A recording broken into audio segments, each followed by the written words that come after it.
अशोक तुलसीयान जी। जय गुरुदेव। परम पूज्य गुरुदेव, आपके चरणों में कोटि कोटि प्रणाम। गुरुदेव, दुर्गा सप्तशती में लिखा है कि जो माँ दुर्गा जी को अपना सर्वस्व अर्पण कर दे उसको तो शरणागति मिलती है। माँ ने जितनी समझ, जितनी सामर्थ्य, जितनी शक्ति दी, मैंने अपना सर्वस्व अर्पण कर दिया। महाराज जी, कुछ तो कारण है कि इतना होने पर भी पूर्ण शरणागति नहीं हो रही।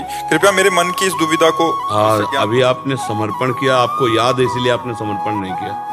ये अहम स्मृति है ना, अहंकार विमूढ़ आत्मा करता हमिति मन्यते। मैंने ऐसा किया, क्या समर्पण किया? कुछ नहीं। आपको याद कहाँ है? जब आपको याद ना हो इस बात का, मेरा कुछ है तो माँ का है, तो आपका क्या बनना है? फिर आप भी तो माँ के हैं, तो आप भी माँ स्वरूप ही हो जाएंगे। देवी प्रपन्नार्थ हरे प्रसीद प्रसीद मातर जगतोखिलस्य प्रसीद विश्वेश्वरी पाहि विश्वम तुमीश्वरी देवी चरा चरस्य। तो तुम भी तो वही हो, मात्र शक्ति तुम में भी तो विराजमान है। वो शक्ति नहीं आई, वो चैतन्यता नहीं आई तो समर्पण नहीं हुआ ना। हम आज सत्संग में कह रहे थे, अगर ध्यान से सुना हो, कि बिजली का बोर्ड सही है, प्लग भी लगा हुआ है, स्विच भी सही है, बल्ब भी सही है, और ऑन करने से जला क्यों नहीं? बोले कनेक्शन सही नहीं है। बस चावल भर कनेक्शन हटा, इसलिए ऑन ऑफ करते रहो, कोई फर्क नहीं पड़ेगा। अब थोड़ा और कनेक्शन सही हो जाए, एक बार में जल जाएगा? नहीं जल जाएगा। हमारा कनेक्शन सही नहीं है, हमारा चिंतन सही नहीं है, हमारा समर्पण सही नहीं है। अभी अहम बकाया रह गया है। तन वांग मनोभीर अमलई सोहम तवै वाश्रिता। शरीर मन वाणी और अमलई निर्विकार भाव से मैं स्वयं प्रभु के चरणों में शरण, तो शरणागति पक्की। फिर निर्भय, निसंकोच, आनंद में आप बेपरवाह मस्त हो जाएंगे। वही, चाहे माँ को चाहे पिता को, वही है, वही है पिता। तुम्हें माता च पिता तुम्हें, तुम्हें बंधुश्च सखा तुम्हें विद्या द्रवणं तुम्हें। वही हरि माँ बने हैं, वही माँ हरि बनी है, कोई अंतर नहीं। वही कृष्ण काली है, वही काली ही कृष्ण है, कोई और एक ही तत्व है, दूसरा तो है नहीं। तो जब हम उसकी शरण में हो जाएंगे तो हमारे अंदर ये सब लक्षण जागृत हो जाएंगे। अभी हमारा समर्पण, हमारा चिंतन कहीं न कहीं विपरीत है। उसको आपको ढूंढना पड़ेगा, उसको आपको ढूंढना पड़ेगा। गुरुदेव की कृपा के बिना ये तो नहीं है प्रभु जी। हाँ, तो आप नाम जप करो, उसी नाम में आपको दिखाई देने लगेगा आपसे क्या त्रुटि हो रही।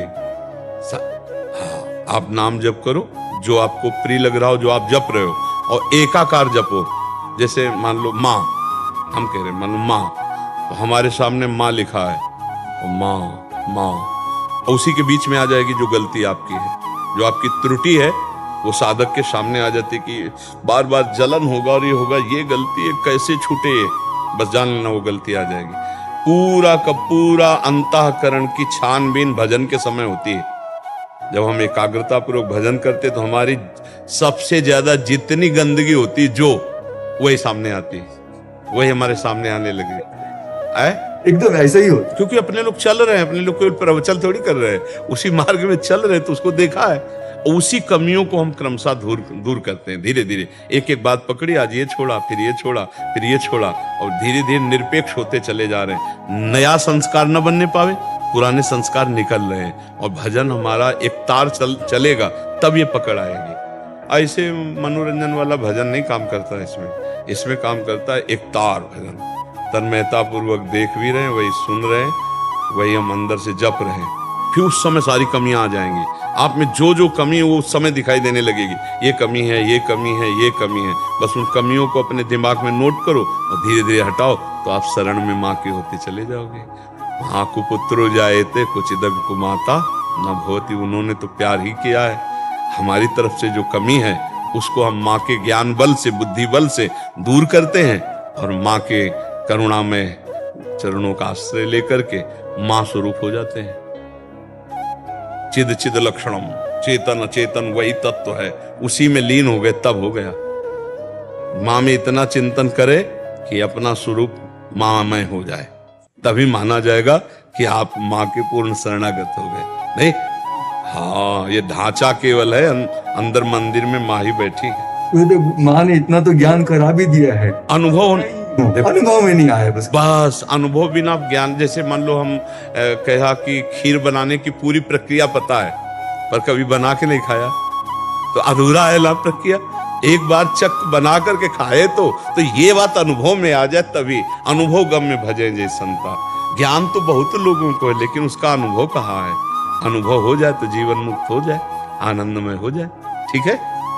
महर्षि, जैसे हमें प्यारी जी श्री जी राधा रानी से प्रेम है और उनके भक्तजनों को उन पे पूरा दृढ़ विश्वास है और वो प्रेम भी करती हैं हमसे, तो वैसे ही जो माँ के भी बहुत सारे भक्त हैं, तो माँ भी वैसा ही प्रेम दुलार वैसा आप सच्ची मानिएगा कि माँ को जो नहीं भजते उनको भी माँ दुलार कर रहे हैं, फिर जो माँ को भज रहे हैं उनको दुलार कैसे ले करेंगे? देखो ना, पूरी सृष्टि का पालन पोषण माँ के द्वारा ही तो हो रहा है। आद्या शक्ति त्रिगुणमयी माया माँ भगवती अम्बा ही तो पूरे जगत का पालन पोषण कर रही है।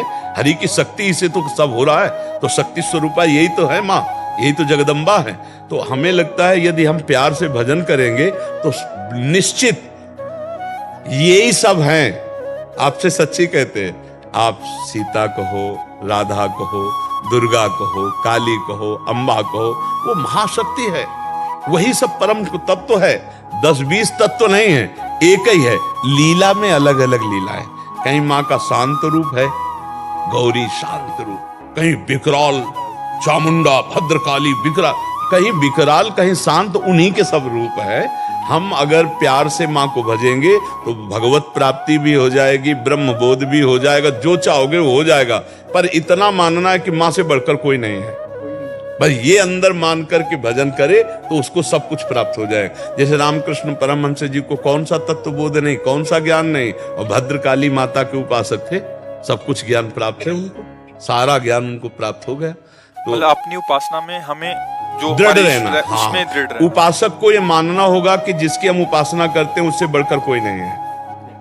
जब ये मानेगा तभी उसकी आसक्ति उस पर होगी, वो चाहे जो उपासना। जैसे हम राधा चरणों के उपासक हैं तो इसके आगे कुछ नहीं, आप माँ के उपासक तो माँ के आगे कुछ नहीं, राम उपासक राम के आगे कुछ नहीं, शिव उपासक शिव के आगे कुछ नहीं। तभी समझ में आएगा, क्योंकि उनके सिवा कोई है नहीं।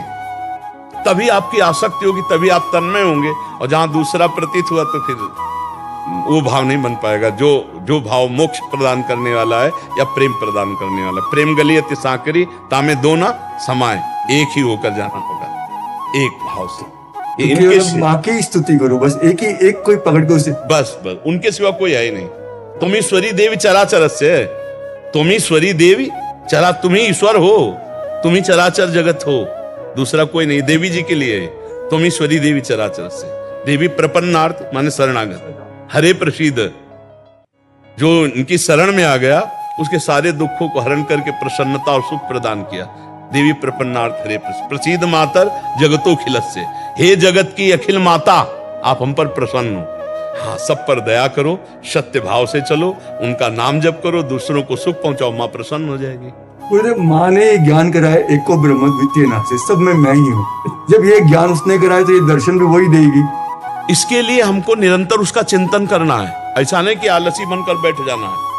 अनन्य चिंतयन्तो माँ, दिन रात ये प्रार्थना कि माँ एक बार अपने चरण में बैठा ले, एक बार अपनी ज्योति से आप ज्ञान करा दो कि आप क्या चाहती हो, जो साधना आप चाहो मैं वैसा ही करूं। जिस दिन विकलता आ जाएगी उस दिन कहना नहीं पड़ेगा ये भी बात जान लो, माँ ज्ञानी नहीं, या देवी सर्वभूतेषु बुद्धि रूपेण